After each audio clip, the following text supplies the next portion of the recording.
नमस्कार, स्वराज एक्सप्रेस के खास प्रोग्राम जनता मांगे जवाब में आपका स्वागत है। आपके साथ मैं हूं एसपी त्रिपाठी। भारत पाकिस्तान के बीच तनाव चरम पर है। पहलगांव में 26 हिंदू पर्यटकों के नरसंहार के बाद दोनों देशों के बीच युद्ध जैसे हालात बन रहे हैं। भारत सरकार ने राज्यों को मॉक ड्रिल का आदेश दिया है, जिससे जंग की आशंका बढ़ गई है। 7 मई को देश के भीतर 54 साल पुराने हालात बनते दिख रहे हैं।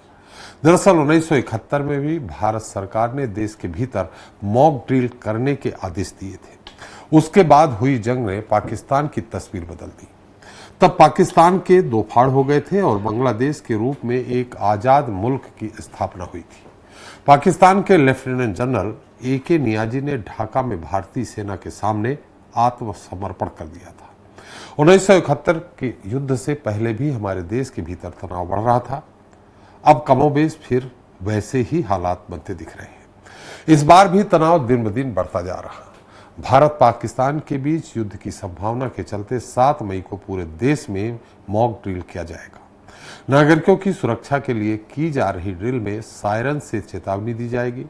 ड्रिल के दौरान ब्लैक आउट कर लोगों को सुरक्षित जगहों में पहुंचाने की कोशिश होगी।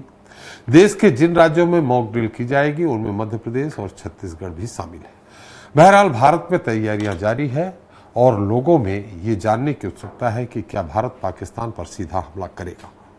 हमला जमीन पर होगा, आसमान से होगा या फिर पानी में युद्ध होगा, और इस युद्ध के बाद पाकिस्तान का क्या हश्र होगा। तो उधर पाकिस्तान में भी घबराहट बढ़ रही है। पाकिस्तान भारत में होने वाली मॉक ड्रिल को संभावित हमले की तरह ही देख रहा है। आज हम इसी पर चर्चा करेंगे अपने खास पैनल से। आज का मुद्दा है हमले से पहले होगी मॉक ड्रिल, आतंक के ताबूत में आखिरी कील।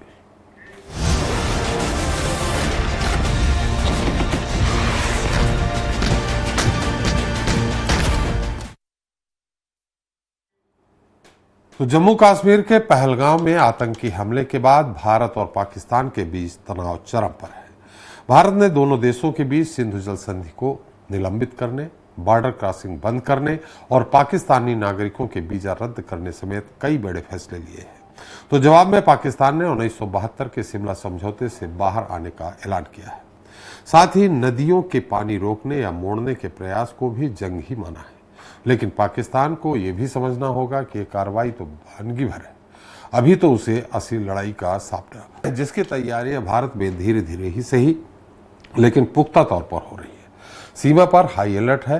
तो 7 मई को होने वाली ड्रिल देश के सिविलियंस को भी युद्ध के लिए तैयार करने की ओर पहला कदम माना जा रहा है। इसके मायने भी साफ है, यानी अगला कदम युद्ध ही है। आज इस पर चर्चा करेंगे। उससे पहले देख लेते हैं एक रिपोर्ट। कल देश भर में बजेगा सायरन, देश का हर नागरिक बनेगा योद्धा। पाकिस्तान को सबक सिखाने की तैयारी। पहलगाम में हुए आतंकी हमले के बाद प्रधानमंत्री नरेंद्र मोदी ने स्पष्ट संकेत दे दिया था कि देश के दुश्मनों को मिट्टी में मिलाने का समय आ गया है। उनके इस बयान के बाद ही दुनिया भर में ये हलचल तेज हो गई थी कि आतंकवाद का पर्याय बन चुके पाकिस्तान को भारत हल्के में छोड़ने वाला नहीं है। चाहे पाकिस्तान की गीदड़ भभकी हो या फिर अंतर्राष्ट्रीय दबाव, भारत किसी के आगे झुकने वाला नहीं है। और इसी का नतीजा है कि पहलगाम हमले के 15वें दिन देश के भीतर और सीमाओं पर वो आहट सुनाई देने वाली है जो हमें जीत का और दुश्मन को करारी शिकस्त का एहसास करा रही है। भारतीय सेना आतंकी हमले के बाद पहले दिन से अपनी तैयारियों को धार देने में जुटी है। इस बार एक अभेद चक्रव्यूह की तैयारी है। युद्ध से पहले पाकिस्तान की घेराबंदी शुरू हो चुकी है। देश की सीमा पर भारतीय सेनाएं एक इशारा मिलते ही दुश्मन को नेस्तो नाबूद कर देने को तैयार हैं। तो दूसरी तरफ देश के भीतर भी युद्ध के हालात से निपटने की तैयारियां तेज कर दी गई हैं। उधर भारतीय कूटनीतिक कार्रवाई को ही दुश्मन जंग मानकर चल रहा है, जबकि अभी तो उसे हमारे जांबाज सिपाहियों का सामना करना बाकी है। जल, थल और आसमान में घेराबंदी कर दी गई है। ये तय है कि इस बार दुश्मन को अपनी करतूत का अंजाम भुगतना ही होगा। Bureau report, Swaraj express. तो हमले से पहले होगी मॉक ड्रिल, आतंक के ताबूत में आखिरी कील। इस पर ज़्यादा चर्चा के लिए मौजूद है हमारे साथ डॉक्टर BB बस जी हैं, रिटायर्ड कर्नल हैं, भोपाल से हैं। संजय सिंह तोमर साहब हैं, रिटायर्ड लेफ्टिनेंट कर्नल हैं, भोपाल से ही हैं। रणदीप जग्गी जी हैं, विशेषज्ञ हैं आपदा प्रबंधन। रामेश्वर राय जी हैं, रक्षा विशेषज्ञ दिल्ली से हैं। अहमद अयाज साहब हैं, राजनीतिक विश्लेषक श्रीनगर कश्मीर से हैं। रूपेंद्र कुमार साहू जी रिटायर्ड इंडियन नेवी ऑफिसर हैं, रायपुर से हैं। आप सभी का हमारे इस खास कार्यक्रम में बहुत बहुत स्वागत है। बस साहब, पहला सवाल आपसे, ये मॉक ड्रिल मैंने सुना था कि ऐसा कि सीमावर्ती क्षेत्रों में है, जहां से पाकिस्तान के बॉर्डर उसके दूर पे, ये पूरे देश में हो रही है, मध्य प्रदेश में भी हो रही, छत्तीसगढ़ में। इस मॉक ड्रिल के मायने क्या है यहां इस समय?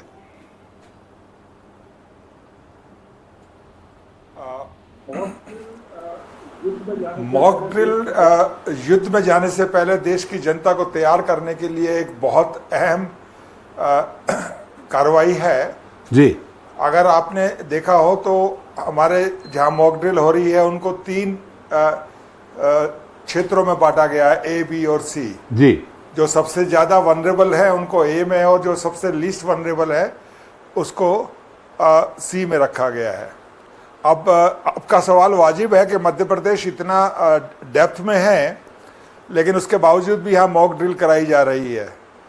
मेरा मानना यह है कि दुश्मन को कभी भी कमजोर नहीं मानना चाहिए जी। हमारा एयर डिफेंस सिस्टम और ख़ासतौर से जब S-400 हमारे पास में है और हमारा एयर डिफेंस सिस्टम एक मल्टी लेयर डिफेंस सिस्टम है, तो उसमें पाकिस्तान के किसी भी एयरक्राफ्ट या ड्रोन को भेद कर आना लगभग ना के बराबर है। लेकिन आम जनता को ये बताना कि संभावना किस चीज़ की हो रही है और उनको एक मानसिक तौर पर उस चीज़ के लिए तैयार करना, युद्ध के दौरान और युद्ध के बाद की परिस्थितियों से किस प्रकार निपटना है, उसके लिए तैयार करना आम जनता को बहुत ज़रूरी है। और मध्य प्रदेश हमारे देश का एक बहुत अहम हिस्सा है, इसलिए सिंबॉलिक तौर पर सिर्फ 5 डिस्ट्रिक्ट के अंदर में ये किया जा रहा है। जहाँ तक मॉक ड्रिल की बात है, टेक्नोलॉजिकल एडवांसमेंट के कारण उसका थोड़ा सा रूप चेंज हो गया है जी। पहले जो है हम रात को जो है ब्लैकआउट करते थे, वो सारी चीजें सीमावर्ती इलाकों में अभी भी वो चीज लागू है जी। लेकिन हमारे देश के वासियों के समझना होगा कि जो कोलेटरल डैमेज है, अगर खुदा ना खास्ता कोई एक विमान या ड्रोन जो है हमारे इलाके में आ जाता है और कुछ कोलेटरल डैमेज कर देता है, तो कम से कम सिविलियन कैजुअलिटी हो, कोलेटरल डैमेज हो, उसके लिए ये मॉक ड्रिल कराई जाती है। मैं ये कहना चाह रहा हूँ यहाँ पर कि सभी देशवासी इसको बड़े ध्यान से देखें। नंबर 1, उसको फॉलो करें अगर परिस्थितियाँ ऐसी बन जाती है। नंबर 3, कभी इकट्ठा ना हो ऐसे उसमें जो मॉक ड्रिल के जो अटैक जो हो सकता है, उसकी 3 फेजेस होंगे। एक, जब एयरक्राफ्ट दुश्मन क्षेत्र से उड़कर हमारी तरफ आता है तो हमें तुरंत पता लग जाएगा, क्योंकि हमारे जो सैटेलाइट है वो डेडिकेटेड सैटेलाइट है और हमारे खुद के सैटेलाइट है, चाइना बेस्ड सैटेलाइट नहीं है, हम किसी पर आधारित नहीं है। तो जैसे ही वो कहीं से भी टेक ऑफ करेंगे हमें तुरंत पता लग जाएगा। तो हमले से पहले और हमले के दौरान और हमले के बाद, यानी हमले से पहले जो सायरन बजता है उसमें हमें किस प्रकार की कार्रवाई करनी है, अपने आप को सतर्क सुरक्षित जगह पर ले जाना है। हमले के दौरान में हमें किस प्रकार पोजीशन लेनी है, हम अगर कार में जा रहे हैं तो उससे बाहर निकलकर पोजीशन लेनी है, इकट्ठा नहीं होना है, डिस्पर्स करके अपने आप को रखना है। बिल्डिंग के पास नहीं है, हाई राइज बिल्डिंग में है तो नीचे आ जाना है। तो जो वाइटल इंस्टॉलेशंस है और एरियाज है उनको प्रोटेक्ट करना है। और हमले के बाद में किस प्रकार से कैजुअलिटी इवैक्यूएशन, फर्स्ट एड उनको तुरंत वहाँ पर देना अगर कोई कैजुअलिटी हो गई है, और क्या हमारे जो हॉस्पिटल्स हैं वो उन कैजुअलिटीज को तुरंत मेडिकल एड देने के लिए, रिसीव करने के लिए तैयार है। इन सब चीज़ की कार्रवाई जो है हमारा सिविल डिफेंस और होमगार्ड डिपार्टमेंट उसकी रिहर्सल कर रहा है। ये बहुत जरूरी कदम है। दूसरा, पाकिस्तान को भी मैसेज चला गया है जी कि अगर इंडिया के अंदर में मॉक ड्रिल हो रही है तो मोदी जी ने जो बोला है तो वो होने वाला है जी। और आज 8 बजे जो मोदी जी का संबोधन है देश को जी, वो एक और बड़ा इंडिकेशन है कि जो जैसे मैंने आपके कार्यक्रम में पिछली बार भी बोला था कि इस बार टहनियां नहीं काटी जाएंगी, इस बार जड़ काटी जा रही है। आईएसआई और पाकिस्तान आर्मी जो आतंकवाद की जड़ है उसको जो है अटैक किया जाएगा जी। और ताकि अगले चंद दशकों तक वो भारत की तरफ पहलगाम जैसी हरकत ना कर पाए। हम लोग इस बार जो है एक सिंबॉलिक वो नहीं करेंगे, सर्जिकल स्ट्राइक हो गया या जो है ना बालाकोट कर दिया, नहीं। इस बार पाकिस्तान आर्मी को सबक सिखाया जाएगा कि भारत अब एक दूसरे तरह का ही भारत है और एक सक्षम सुदृढ़ नेतृत्व वाला भारत है जिसने अपना पॉलिटिकल एम बिल्कुल क्लियर कर दिया और उस पॉलिटिकल एम के ऊपर में अब मिलिट्री एम भी क्लियर हो रहा है और उसके प्रिपरेशन चल रही है। तो बहुत जल्दी आपको इसका नतीजा मिलेगा, लेकिन प्रिपरेशन अगर थोड़ी बहुत लंबी भी हो जाए तो हमें उसकी चिंता नहीं करनी है। मैं देशवासियों को आपके चैनल के थ्रू बताना चाहता हूं कि हमला होगा, ऐसी जगह होगा कि पाकिस्तान की अगली कुछ पुश्तें याद रखेंगी। चलिए, हम एक बार फिर आपसे पे आएंगे और फिर जानना चाहेंगे जब मॉक ड्रिल होगी तो आम जनता को क्या करना है, आम जनता क्या करेगी। हम आपके पास आएंगे, हम तोमर जी आपके पास और जग्गी जी आपके पास आते हैं, लेकिन एक बार कश्मीर के हालात जान लेते हैं जब इस तरह की युद्ध की स्थिति बन रही है और ये युद्ध की स्थिति कश्मीर में पहलगाम के ही कारण बन रही है। हमारे साथ अयाज साहब है। अयाज साहब, मेरी आवाज आ रही है आपको? बिल्कुल आ रही है जी। अयाज साहब, पहलगांव घटना के बाद से वहां सेना काफी सतर्क है, सघन तलाशी अभियान चल रहा है, बहुत सारे संदिग्ध गिरफ्तार किए गए हैं, बहुत सारे स्लीपर सेल जैसा कहा जाता है कि उनको सहयोग करने वाले गिरफ्तार किए गए हैं। क्या हालात हैं इस समय कश्मीर के, और इस युद्ध के बाद वहां आप राजनीतिक विश्लेषक भी हैं, वहां के राजनीतिक परिदृश्य वहां का क्या होगा? देखिए, जहां तक पहलगाम में जो सांझा हुआ उसके चलते कोई एक्शन लेना बनता है जी। और जहां तक इस वक्त आप का जो सवाल है कि इस वक्त क्या सिचुएशन है मिलिट्री के लिहाज से, बाकी सूरत हाल के लिहाज से, तो अगर आप ये मान लेंगे कि अभी सिक्योरिटी फोर्सेस या बाकी एजेंसीज बहुत मुतहरिक है, सत्तारक है जिसको कहेंगे, तो मैं तो ये कहूँगा कि ये शायद कश्मीर का मामला ऐसा है कि अभी अनसर्टेनिटी है, अभी कोई क्लियरिटी नहीं है, इसलिए सतर्क होना हर वक्त ही चाहिए था। इससे जो वाक़ा हुआ इससे पहले भी होना चाहिए था। अब बदकिस्मती की बात है कि नहीं हुआ और जिसकी वजह से इतना बड़ा नुकसान हो गया। अब चूंकि जब मैं ये कह रहा हूं कि वाकया बहुत बड़ा हुआ, इसके चलते एक्शन बनती है। अब देखना ये है कि एक्शन में ज्यादा जो ऑप्शन जो नजर आ रही है, जहां हम डिप्लोमेटिकली करते हैं या इकोनॉमिकली कुछ करते हैं, वहाँ एक नजर ये भी जा रही है, ज्यादा जा रहा है कि एक वार हो और पाकिस्तान पर हमला हो, जैसे भी एरिया कहाँ पर क्या करना। खैर अथॉरिटी ज्यादा जानते हैं, government, political security, but it looks कि भाई कुछ एक्शन होने को जा रहा है। सवाल ये है कि एक्शन जो है क्या होगी, will it be full scale war और it will be limited war. लेकिन जहां तक मेरा मानना है कुछ ना कुछ एक्शन हो, लेकिन मुझे नहीं लग रहा कि एक फुल स्केल वार हो, क्योंकि इस वक्त जो सिचुएशन है अभी जो मॉडर्न वेपनरीज है उसके चलते अगर खुदा ना करे कि जंग चल गई तो एक बाइस होगा, तबाही का बाइस होगा, जो मुझे लग रहा है कि दोनों कौमों के लीडरशिप इस बाखबर है और इसी मुझे लगता है कि वो इससे बचने की कोशिश करेंगे। हालांकि कोई भी नहीं जंग करे, ये तो एक विपरीत हालत होती है, लेकिन मेरा मानना है कि शायद वो कोशिश करें कि इतना जंग ना हो कि जिससे तबाही हो जाए, हमारे लोग खराब हो जाए। हो सकता है महदूद तरीके से हो, और मैं यही चाहूंगा कि महदूद तरीके से हो कि कोई बर्बादी ना हो, क्योंकि जंग करना अपने हाथ में होता है लेकिन जंग को रोकना किसी के हाथ में नहीं होता। हमने यहाँ देखा यूक्रेन और रशिया में हमने देखा, हम तो सोच रहे थे यूक्रेन आधा घंटा 1 घंटे में टिक नहीं पाएगा, लेकिन अभी तक भूखे बाकी ममालिक एक में आगे सामने आगे तो अभी तक चलता रहा। इसलिए ये बर्बादी का चीजा होता है। लिहाजा हम चाहेंगे कि ऊपर वाला ऐसा कुछ करे कि इतनी तबाही ना हो, लेकिन उससे मामला भी हल हो, ये भी हो कि हमारे परेशानियां वो भी दूर हो, लेकिन हालात भी इतने तबाह ना हो से जैसे मुझे पूरा भरोसा है कि दोनों ममालिक की लीडरशिप इस चीज को जबरदस्त से लेके होंगे और उसी को ज़हन में लेकर आगे का कदम जो होगा वो ऐसा होगा। बिल्कुल। थोड़ा सा आप अपना स्पीकर स्पाइक का पास में रख लीजिएगा स्काइप का, क्योंकि आवाज कट के आ रही थी। तोमर साहब, हमला होगा क्या? संजय सिंह जी। बिल्कुल हमला होगा। जैसे मैंने पहले भी बताया था कि ये एक हमारी सरकार का बहुत बड़ा ट्रैप है, और ये जो मॉक ड्रिल है इसको कंफर्म करती है कि अब युद्ध होने वाला है। अदरवाइज सरकार ये मॉक ड्रिल के ऑर्डर्स नहीं देती।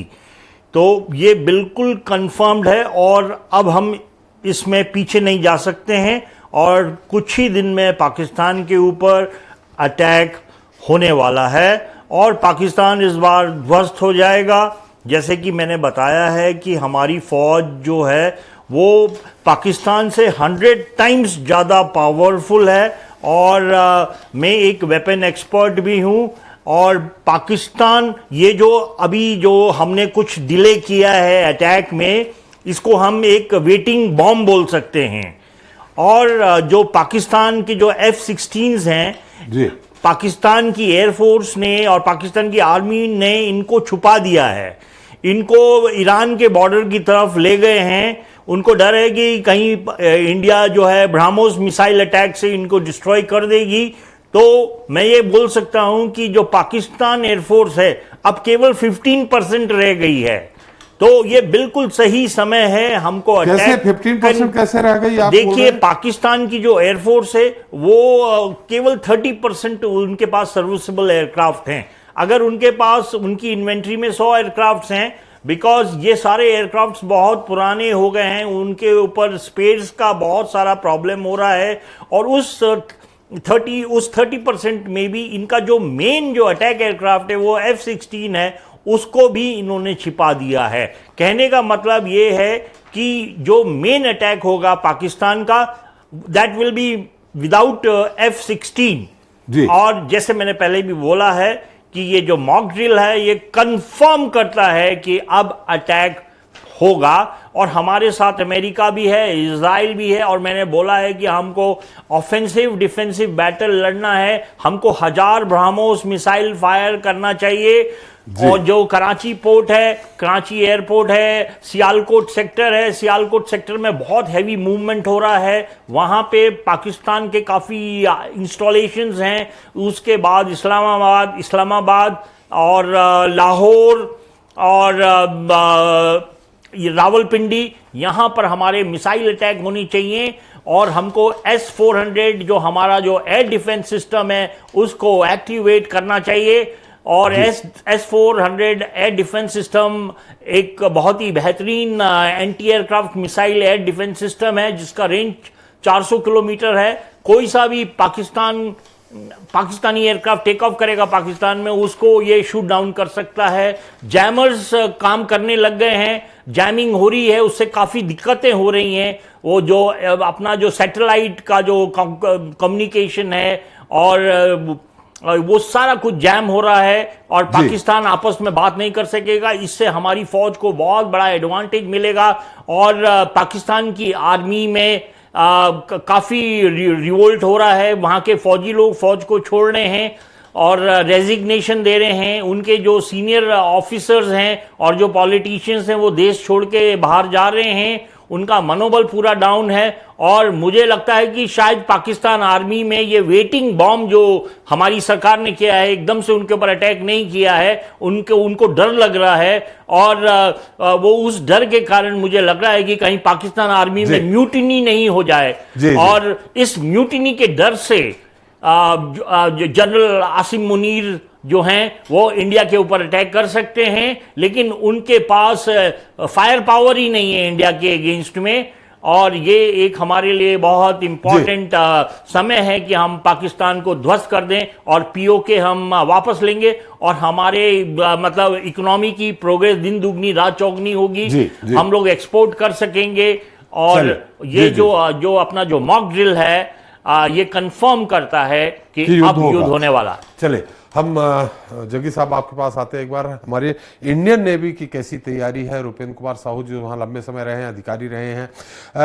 साहू जी, जैसा कि आपने वायुसेना के बताया कि हम काफी स्ट्रांग हैं, थल सेना में बहुत स्ट्रांग हैं, ऐसे में नेवी कितनी स्ट्रांग है हमारी? और आपको भी कुछ हलचल नेवी में, नेवी की सेना देखने को मिली होगी, कैसी स्थिति रहेगी नेवी की?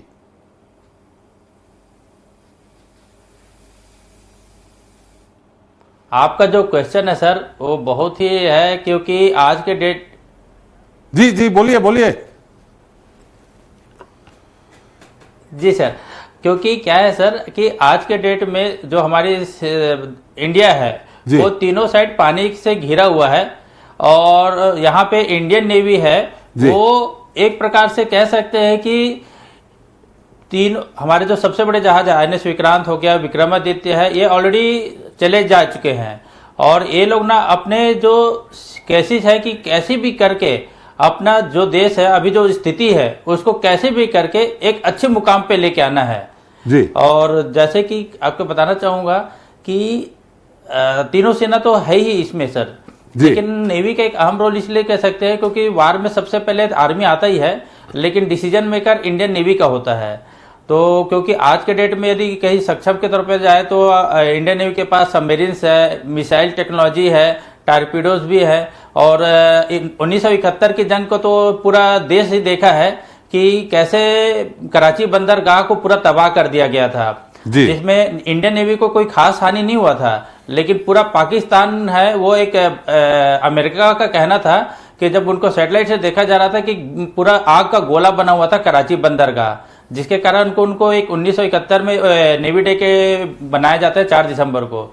तो उनको एक सबक उनको पहले से पता है कि हमारी हालत खराब है, क्योंकि उनके पास राशन और जो तेल है वो भी ज्यादा दिन बचा नहीं है, ऑलरेडी नेवी ने ब्लॉक कर दिया है। और आपने अभी न्यूज में देखा भी कही है कि अभी DRDO के थ्रू एक जो माइंस है जो लगाया जाता है उसको सफल प्रशिक्षण किया गया है, और यदि कोई भी बाहरी अलग से आता है देश से हमारे इंडिया के एरिया में तो वो स्वतः ही ब्लास्ट हो जाएगा, उसको किसी मारने की जरूरत ही नहीं है जी। और ये एक सबसे बड़ा उदाहरण है कि किसी को डर हो गया है कि उसके एरिया में जाएंगे तो क्या होगा।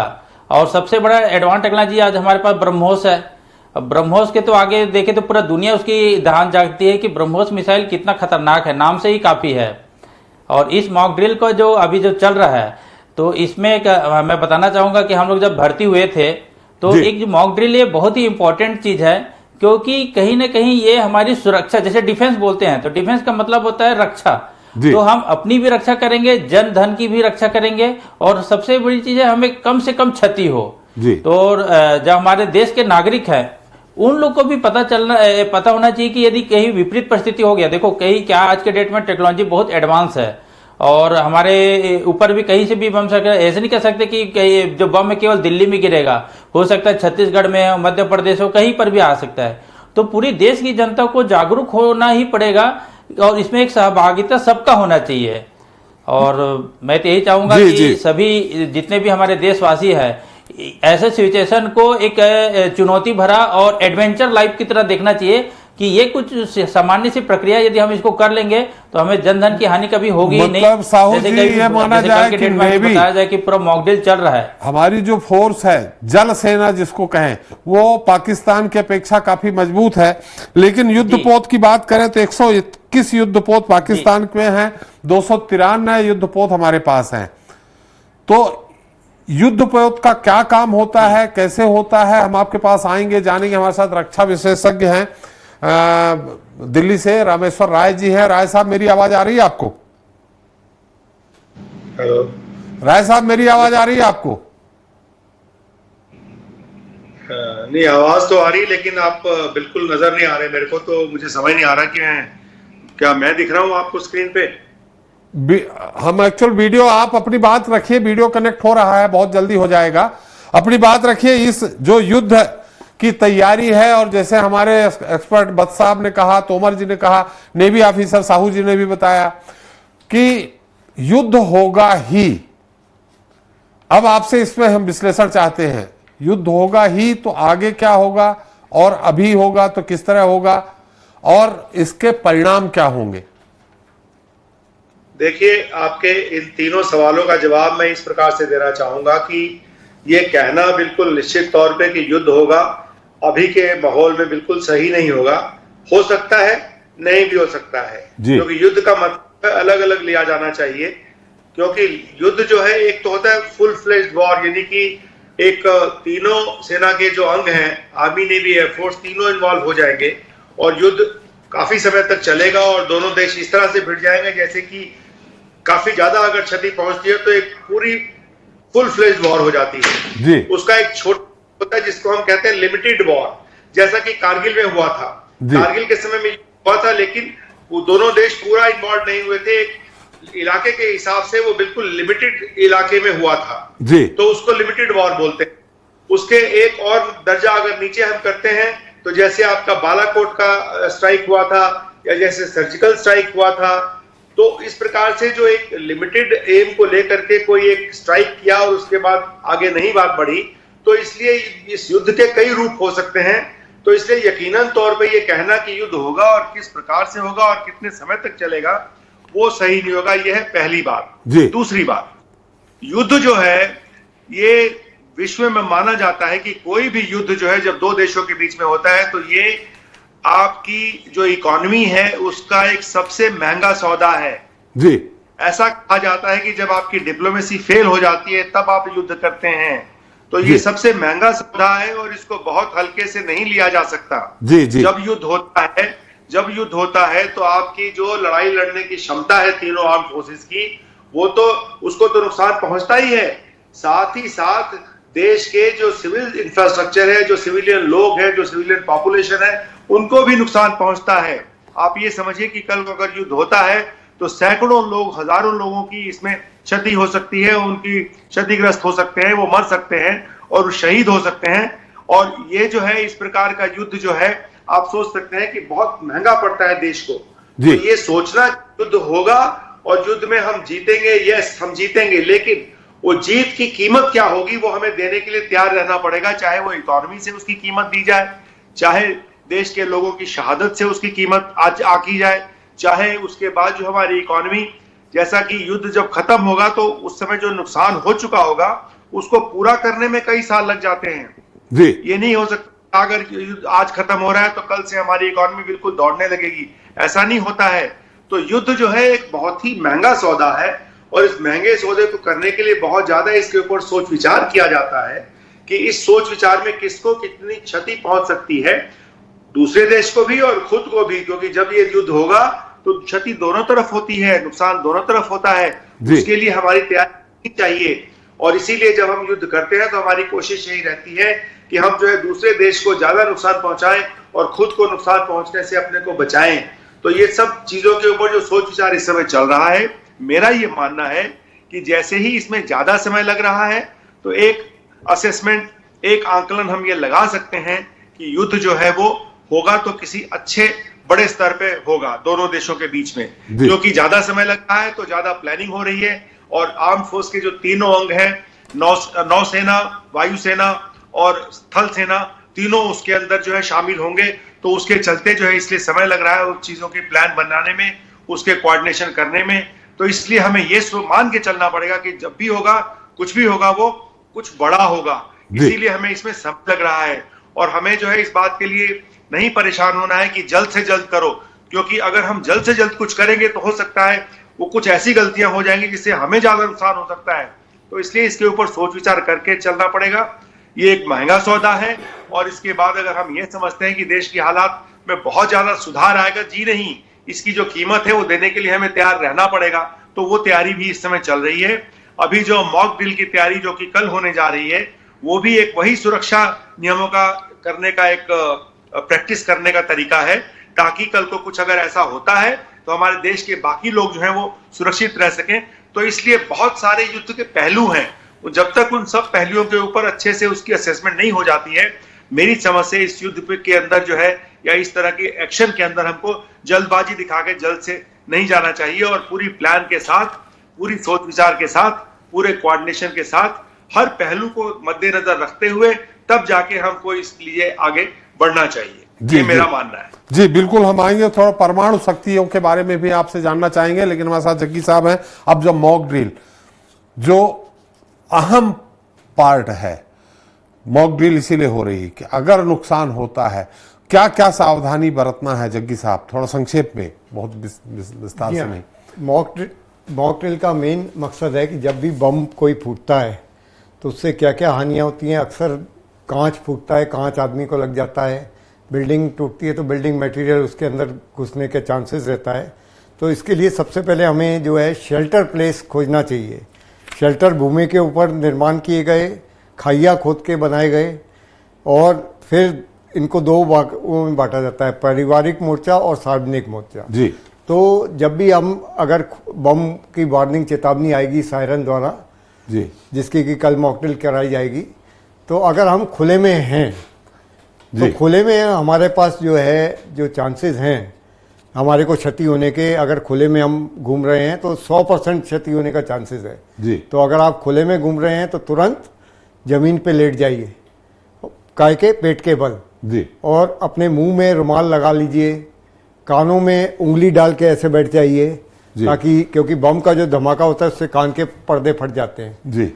और इसी प्रकार मतलब जो है अगर आपको कोई आसपास नाली या गड्ढा दिखे तो उठ के नहीं जाना है, लुढ़कते हुए कुलटाई खाते हुए उसमें जाके छुप जाएंगे। तो नाली या उसकी शेल्टर लेंगे तो आपका जो, अगर लेट जाएंगे तो 50% आपका क्षतिपूर्ति का चांसेस है, और अगर नाली या गड्ढे की आड़ लेते हैं तो उसमें आपको 35% क्षति होने का चांस है जी। और इसी प्रकार अगर आप घर के अंदर रहते हैं तो आपके पास 10% क्षति का चांस है जी। और इसी प्रकार अगर तलघर या शेल्टर प्लेस के अंदर जाते हैं आप तो 5% क्षति होने का चांसेस है। सबसे सुरक्षित जो है तलघर या शेल्टर प्लेस है। उसके बाद घरों में आप रहते हैं तो 10% क्षतिपूर्ति का चांसेस है, केवल 10%। 10%। और अगर आप वाहन में जा रहे हैं तो तुरंत जैसी वार्निंग अगर आप सुने, एयर रेड का सायरन बजे या दूसरी वार्निंग सुने, तो आप तुरंत वाहन को लेफ्ट साइड में खड़ा करके रोक दीजिए, चाबी और चारों खिड़कियां खोल दीजिए वाहन की और चाबी उसमें लगे रहने दीजिए और तुरंत पास की ज़मीन पे लेट जाएं। चाबी इसलिए लगी रहने देना है कि अगर आप हवाई हमले से घायल हो जाते हैं तो कोई व्यक्ति अगर सहायता वाला मिलता है तो आपको आपकी कार से लेके पहुंचा सके आपको अस्पताल या नज़दीकी उस पर जी। और अगर आप घरों में हैं तो घरों में क्या होता है, कांच जो जब बम गिरेगा तो कांच फूटने के बहुत चांसेस होते हैं जी। तो कांच को या तो निकलवा दें, क्योंकि निकलवाना पॉसिबल नहीं होता कांच को जी। तो उसके आगे आप एक जाली लोहे की है वो लगवा लें ताकि अगर कोई जो टुकड़े उड़ते हैं बम के दौरान, एक्सप्लोजन के दौरान, तो उससे आपका कांच नहीं फूटे और आपको घरों के अंदर क्षति नहीं पहुंचे। और अखबार का कागज भी चिपका सकते हैं आप कांचों पे, तो उससे अखबार का कागज चिपका के उस पर लेयर बना दिए ताकि अगर फूटे तो अखबार उसको रोक ले कांच को धमाके से जी। और दूसरा ब्लैकआउट के दौरान जैसा आपने बोला, जो ब्लैकआउट की प्रैक्टिस कराई जाएगी कल होएगी जो मॉक ड्रिल में जी, तो उसमें क्या है 5000 स्क्वायर फीट ऊंचाई से हमारा प्रकाश नहीं दिखना चाहिए। तो उसके लिए जितनी भी मुख्य लाइटें हैं वो सब को डिम कर दिया जाएगा और आपके घरों में भी जो लाइटें हैं, बाहर की लाइटें नहीं जलाएं, अंदर की जलाएं, पर्दे करके रखें ताकि बाहर प्रतिबिंब, आपका प्रकाश प्रतिबिंब नहीं दिखे। और जो वाहन चल रहे हैं उस पर आधा काला उनका शीशा कर देंगे ताकि ऊपर रिफ्लेक्ट नहीं जाए और टॉर्च जो है वो लेके कभी नहीं जाएं खुले में, टॉर्च और लालटेन लेके नहीं जाएं, उसका भी जो है आपका ऊपर से लाइट देखी जा सकती है जी। तो इस प्रकार आप अपनी सुरक्षा कर सकते हैं जी। चलिए आप लोगों की टीम को तैयार किया। एक बार कर्नल साहब, बत साहब आपके पास फिर से आ रहा हूं। ये भोपाल, ग्वालियर, जबलपुर, इंदौर और कटनी 5 जगहों पे मॉक ड्रिल होनी है। सिर्फ 5 जगहों पे ही क्यों और यहां ही क्यों हो रही है? और मॉक ड्रिल में क्या होगा? क्या कल शाम को पूरा ब्लैकआउट होगा, लोगों को घर से निकलने से मनाही रहेगी, या क्या क्या हो सकता है? थोड़ा संक्षेप में बत साहब जानना चाहेंगे। देखिए, अभी कुछ पैनलिस्ट ने जो है मॉक ड्रिल की जो ड्रिल्स हैं उसके बारे में बताया है जी। जहाँ तक 5 डिस्ट्रिक्ट का सवाल है कि मैंने जैसे पहले बताया कि हम लोग इतनी डेप्थ में हैं कि ये सिंबॉलिक तरीके से जो है जो 5 मुख्य शहर हैं जिनके पास में आसपास या शहर के अंदर वाइटल इंस्टॉलेशन और वाइटल एरियाज हैं जिनकी सुरक्षा की ज़रूरत है। अब जैसे भोपाल है वो कैपिटल सिटी है, इंदौर जो है वो इंडस्ट्रियल कैपिटल है, सो कटनी के आसपास जो है इंडस्ट्रियल एरिया काफ़ी है। तो इन चीज़ों के लिए जो है किया गया है एक सिंबॉलिक तौर पर। मैं एक और मुद्दा आपके चैनल के माध्यम से उठाना चाह रहा हूं जी कि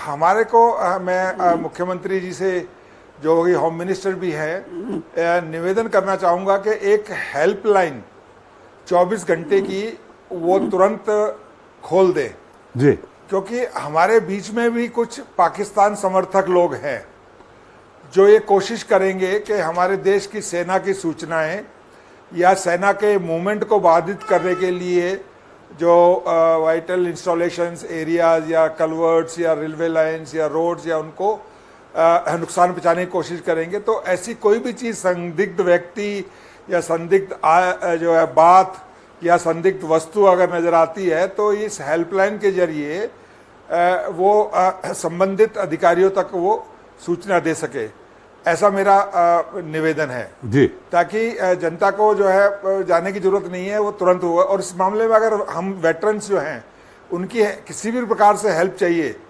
तो हम उसके लिए 24 घंटे ड्यूटी देने के लिए तैयार हैं जी। तो ये हेल्पलाइन जरूर उनका जो है मध्य प्रदेश में और ख़ासतौर से जो बड़े शहर है उसमें चालू कर देनी चाहिए। जी बिल्कुल। अहमद साहब, वहां की पब्लिक क्या सोच रही है? वो सोच रही है कि पहलगांव की घटना का बदला लेना चाहिए, ऐसा मेरी आवाज आ रही है आपको? आ रही है जी। बदला लेना चाहिए या वहां की जनता ये सोच रही कि नहीं, अगर युद्ध होगा तो देखिए कश्मीर जो बॉर्डर एरिया है वहीं पे ज्यादा नुकसान होना है। वो एक कंसिडरेशन है, जहाँ ये कंसिडरेशन है कि भाई पहलगाम को वाक़ा को लेकर ये होना नहीं चाहिए और उसको रोकने की बात है तो, लेकिन वहाँ ये भी एक इशू है कि भाई चूंकि बॉर्डर एरिया है और कश्मीर सबसे ज्यादा जो असरअंदाज होगा वो कश्मीरी होगा, तो वो भी एक थ्रेट है उनके पास, क्योंकि हवाई तो होगा तो उसे कोई पता नहीं कि कहाँ क्या हो सकता है, तो वो भी एक इशू है। तो उस चीज को लेकर हर एक चिंतित है, वो सही बात है। ये भी है कि भाई जो हम रोज रोज मामले आ रहे हैं तो इसका भी कुछ इलाज हो, लेकिन आप यही है कि जंग ही इसका इलाज हो, वो अब वो तो हम नहीं कह सकते, वो तो खैर वो ऊपर बैठे हुए हमारी पॉलिटिकल लीडरशिप है और बाकी जो के लोग हैं इस चीज को अच्छे से जान सकते हैं। आपकी आवाज कट के आ रही है साहब, आवाज कट के आ रही है। हमारा यही मानना है कि जंग बहरहाल किसी भी मामले का सोल्यूशन नहीं है, क्योंकि जंग तबाही का बायस होता है। जंग में ये पता नहीं चलता कि कहाँ क्या होता है, तो आपकी शक्ति का तो पता है, दूसरी शक्ति का भी पता हो सकता है, लेकिन इसमें जो बाकी शक्तियां आ जाती हैं बीच में, दूसरा तीसरा चौथा, और फिर पता नहीं चलता कि किस डायरेक्शन में क्या जाता है। इसलिए बहरहाल जंग किसी सिचुएशन का, किसी मामले का हल नहीं है।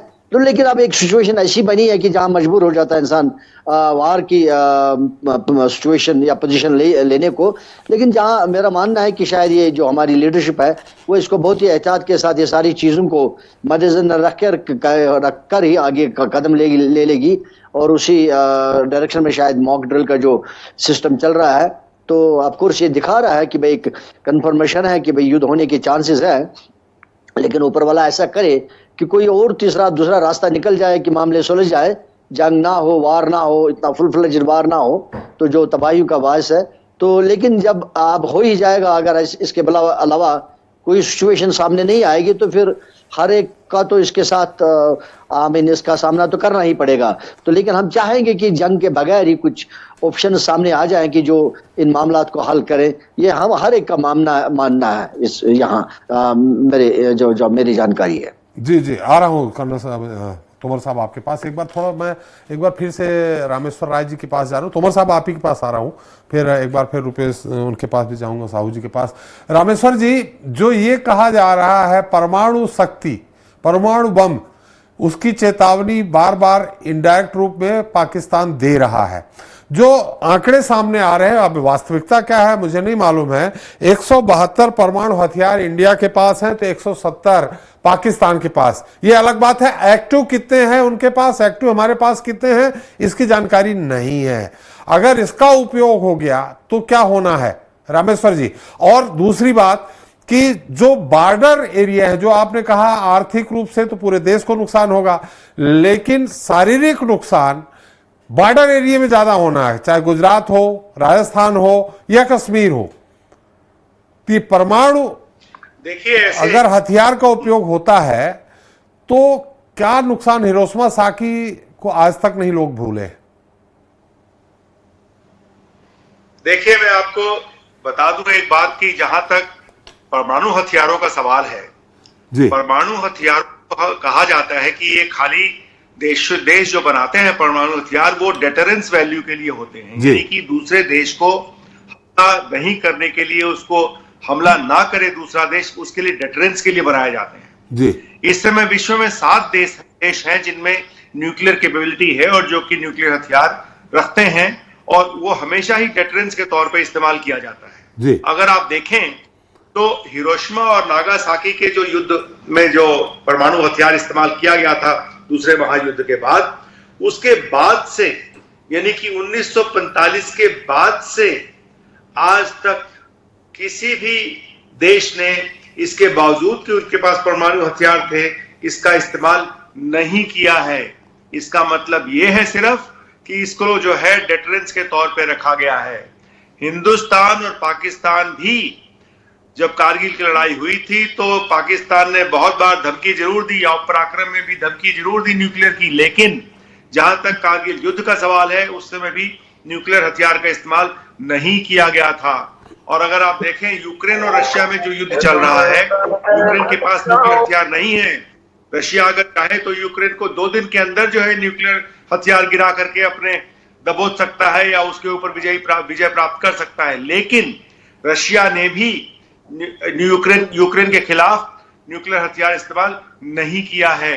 तो इसलिए न्यूक्लियर हथियार जो है वो डेटरेंस के तौर पे इस्तेमाल होता है और उसका डेटरेंस वैल्यू का बहुत हाई है और इसलिए उसको जो है उसके इस्तेमाल की जो बातचीत है आम डिबेट में उसका करना अच्छा या सही नहीं होगा, क्योंकि न्यूक्लियर हथियार जो है पाकिस्तान के अंदर वो मिलिट्री कंट्रोल में हो सकते हैं, लेकिन जहां तक हमारा सवाल है न्यूक्लियर हथियार जो है वो पॉलिटिकल लीडरशिप के हाथ में है और वही इसके ऊपर डायरेक्शन देंगे या वही इसके चलाने नहीं चलाने के ऊपर फैसला लेंगे। तो न्यूक्लियर हथियार जो है एक ऐसा हथियार है बिल्कुल ब्रह्मास्त्र जैसे है और इसको जो है इस्तेमाल करने के लिए बहुत सारी चीजों को सोचना पड़ता है और मुझे नहीं लगता कि पाकिस्तान कुछ भी बोलता रहे वो न्यूक्लियर हथियार इस्तेमाल करने के पक्ष में है या उसको कोई भी न्यूक्लियर हथियार इस्तेमाल करने देगा।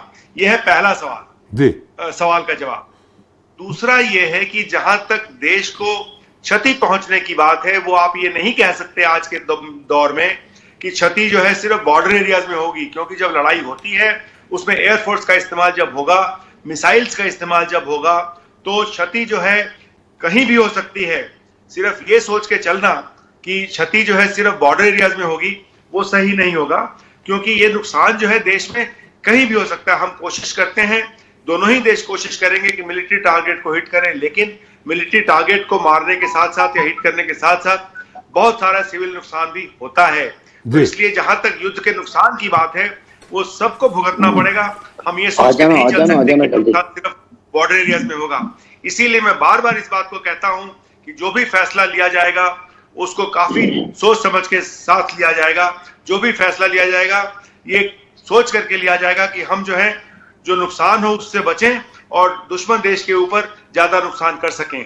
तो इसलिए इस सोच के साथ ही हमको चलना पड़ेगा। और जो आपकी ये सिविल डिफेंस और इस सब की जो ड्रिल हो रही है वो इसी बात के लिए हो रही है कि जो एरियाज आर्मी के कंट्रोल में नहीं है या जो बॉर्डर के नजदीक नहीं है वहां पे अगर कुछ हथियार वगैरह गिरेंगे दुश्मन के तो वहां पे किस तरह से रखरखाव या बचाव किया जा सकता है या किस तरह से हम सिविलियन कैजुअलिटीज को कम कर सकते हैं।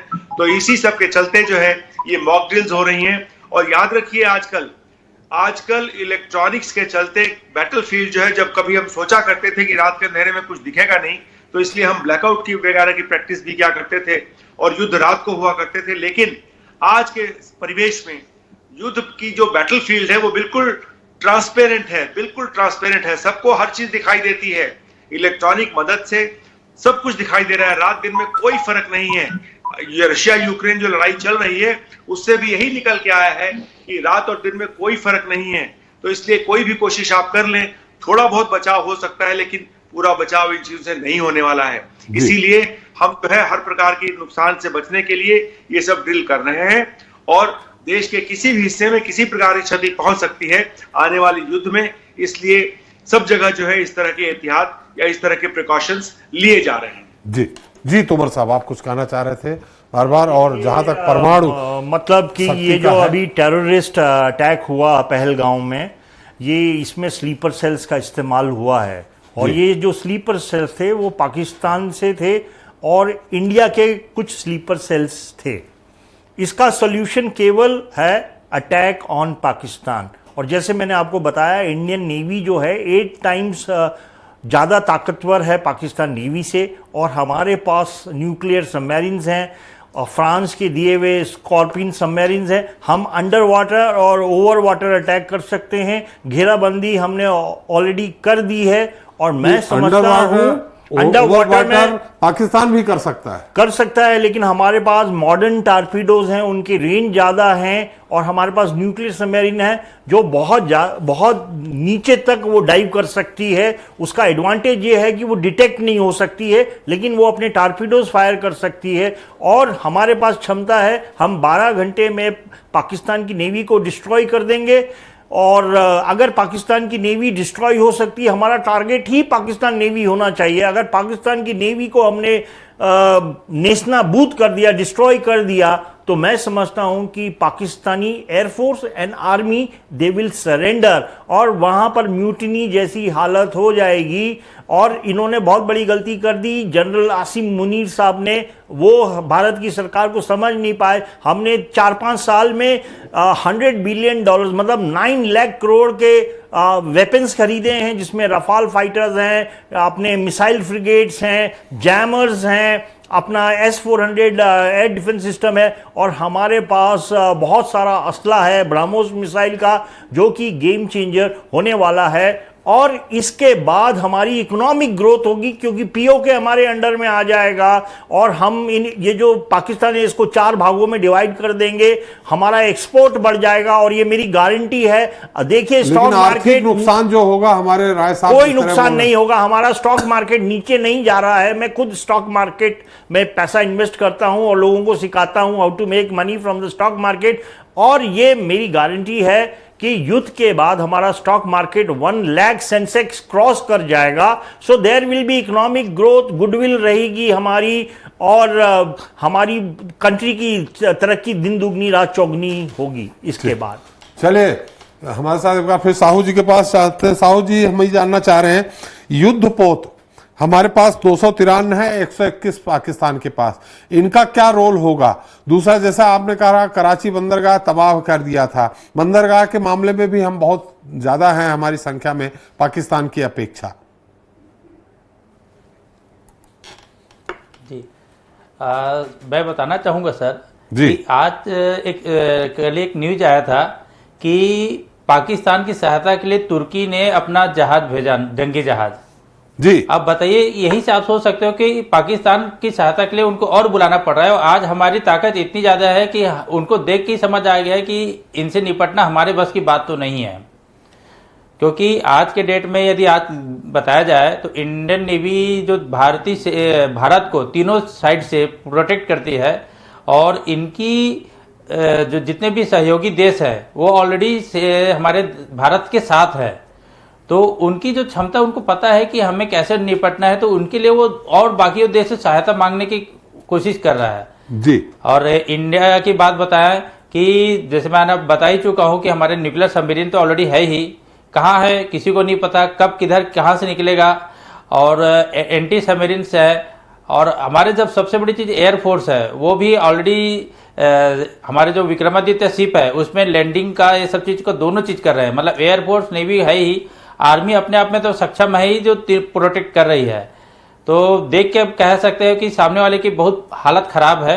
उसे मैं ज्यादा कुछ नहीं कह पाऊंगा, क्योंकि कोई आदमी समझ सकता है कि कितनी हालत उसके खराब है। नहीं, आपने कहा कि हमारे पास जो विक्रमादित्य है उसमें ऑलरेडी एयरपोर्ट है, क्या पाकिस्तान के पास ऐसा कोई नहीं है क्या विक्रमादित्य जैसा? नहीं, एयरक्राफ्ट कैरियर नहीं है पाकिस्तान के पास जी। नहीं सर, हमारे इंडिया के पास सर उससे ज्यादा आधुनिक है। सबसे बड़ी चीज है सर, देखो क्या होता है आज के डेट में मनोबल, वहां के मनोबल और हमारे इंडिया का मनोबल बहुत काफी ऊंचा है। यहाँ के जो सैनिक है उनका मनोबल इतना स्ट्रांग है कि आप देख सकते हो कि अभी ये पहलगाम जो हमला हुआ था उसके बाद भी हम संयम बरते हुए हैं, लेकिन उनकी हालत अभी भी खराब है कि अब क्या होगा। यहाँ आज इंडिया में एक कितने दिन के बाद आज 7 तारीख को एक मॉक ड्रिल का किया जा रहा है, लेकिन वहां पे उनके जगह जगह पे वहां पे बताया जा रहा है कि ऐसा कुछ नहीं होगा, हम तैयार है। बताने की जरूरत पड़े, लेकिन हमें कुछ बताने की जरूरत नहीं, क्योंकि हम तो सक्षम हैं ही। जी जी, चलिए चलते चलते जग्गी साहब, हम और क्या हमारे जो आम सिविलियंस हैं उनको और क्या सावधानी बरतनी है? उनको खाली जो गवर्नमेंट का, जैसा मैंने बताया कि ट्रेनिंग लें, अगर सबसे पहले कोई घायल होता है तो वो भी ट्रेनिंग दी जाएगी कि किस प्रकार उसको हॉस्पिटल नज़दीकी पहुंचाया जाएगा। और जो जो मैंने सावधानियां बताई कि खुले में रहें तो क्या करना है, घर के अंदर रहें और हमेशा आड़ लेने की कोशिश करें। घर के अंदर भी रहें तो पिलर की आड़ लें, उसके अंदर साइड में खड़े हो जाएं, क्योंकि जो अगर बीच में गिरता है तो आप कोने में रहेंगे तो सुरक्षित रहेंगे बिल्डिंग के अंदर जी। और ब्लैक शासन का जो निर्देश है उसमें इसमें ब्लैक जो हमारा मॉक ड्रिल रहेगा उसमें आम पब्लिक को भी ट्रेनिंग दी जाएगा कि आपको किस प्रकार क्या एक्शन लेना है। और जो शेल्टर प्लेसेस है, अगर जो कभी सिग्नल हमारा सायरन होता है और रेडार पे अगर आता है मध्य प्रदेश, तो आपको शेल्टर प्लेस में शिफ्ट करना है तो वो वाली जगह भी शिफ्ट करा दिया जाएगा आपको। अकेले मध्य प्रदेश की बात नहीं हो रही जग्गी साहब, यहाँ पूरा देश देख रहा है इस समय।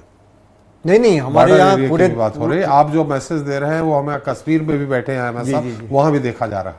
हाँ, तो हमारे पास शेल्टर प्लेस भी हैं, उसमें पूरा हम कैसे शिफ्ट कराएंगे वो पूरा मॉक ड्रिल में कल दिखाया जाएगा पब्लिक को, कैसे कैसे कहाँ करना है पूरा। और पूरा जो जैसे ही एयरफोर्स का सिविल डिफेंस तुरंत एक्टिव हो जाएगा वहाँ पे उस जिलों पूरे प्रदेश में जहाँ जहाँ पूरे जिले रहेंगे, जहाँ जहाँ आएगा आपको मैसेज एयरफोर्स अटैक का, तो उस दौरान पे वहाँ पे एक्टिव कर दिया जाएगा और लोगों को चेतावनी दी जाएगी। घर घर में अलग अलग इसमें टीमें रहेगी। चेतावनी जो है 3 प्रकार से दी जाती है। पहला तो एक सायरन द्वारा दी जाती है। सेकंड जो है वो मोहल्लों में जो है वो विसिल या बिगल के द्वारा जो वॉलंटियर्स रहते हैं वो चेतावनी देते हैं एयरफोर्स अटैक होने पे। उसकी अलग अलग तरह की ध्वनि रहती है कि जब कंटिन्यूस रुक रुक के बजेगा 2 मिनट तक, जब आपका जो ध्वनि देंगे सायरन की या एकदम बजेगा 2 मिनट तक कंटिन्यूस बजेगा, उसमें 5-5 सेकंड बाद रुक रुक के चलेगा जी। और जब हमला हवाई हमला रेडार के बाहर हो जाएगा अगर एयरफोर्स का, तो आपको लॉन्ग टर्म 2 मिनट तक बजेगा कंटिन्यूस अलार्म। यही विसिल का रहेगा। और दिन का टाइम है तो जो वॉलंटियर हैं वो कान के पास हाथ रख के और धीरे धीरे विसिल बजाएंगे दिन के टाइम में जी। तो गली मोहल्ले में इस प्रकार चेतावनी दी जाएगी जी। बस साहब, चलते चलते 1 मिनट में हम आपसे जानना चाहेंगे, जैसा कि हमारे राय साहब ने कहा है कि ऐसा नहीं है, आर्थिक रूप से हर तरह से दोनों देशों को नुकसान होता है, किसी को कम होता है, किसी को ज्यादा होता है, हमें कम होगा, लेकिन उसकी भरपाई लंबे समय तक करनी होगी। फिलहाल अभी पाकिस्तान ने कहा है सिंधु नदी समझौता रद्द किया, उसको युद्ध के रूप में लिया है और चिनाब नदी का पानी रोकने से 3 करोड़ जनता वहां की प्रभावित होने वाली है बहुत जल्दी। थोड़ा संक्षेप में इसका परिणाम जानना चाहिए। हाँ, राय साहब की बात से मैं थोड़ा सा डिफर करता हूं जी कि देखिए, हम जो आतंकवाद का जो दंश है वो पिछले लगभग 50 साल से झेल रहे हैं जी।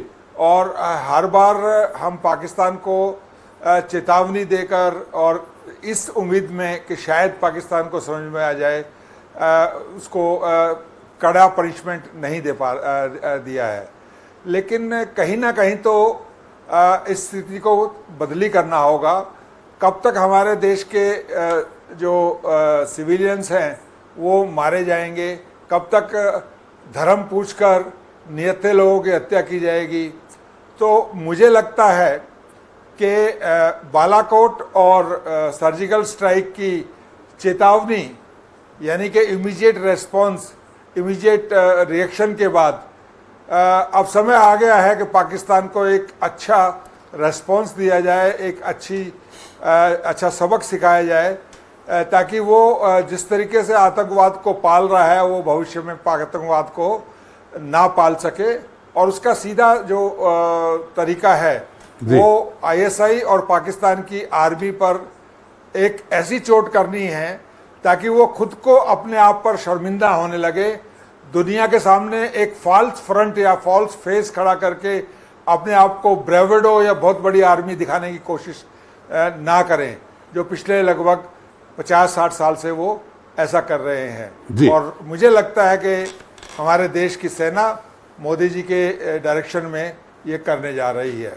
इकोनॉमिक असर होगा, क्यों नहीं होगा, लेकिन एक बार हो जाएगा, लेकिन उसके बाद में जो हमारी तरक्की होगी या उसके बाद में जो आतंकवाद का दंश खत्म होगा वो शायद ज़्यादा बेहतर होगा। चलिए, हमारा समय भी समाप्त हुआ। बहुत बहुत धन्यवाद भट्ट साहब, अयाज साहब आपका बहुत बहुत धन्यवाद, रामेश्वर राय जी आपका बहुत बहुत धन्यवाद, जग्गी साहब आपका बहुत बहुत धन्यवाद, तोमर साहब आपका, और रुपेंद्र कुमार साहू जी आपका हमारे साथ चर्चा में शरीक होने के लिए और अपना समय देने के लिए। तो आज हमने चर्चा की भारत पाकिस्तान में बढ़ते तनाव और जंग के खतरे की, जिसके चलते भारत में तैयारियां तेज कर दी गई हैं।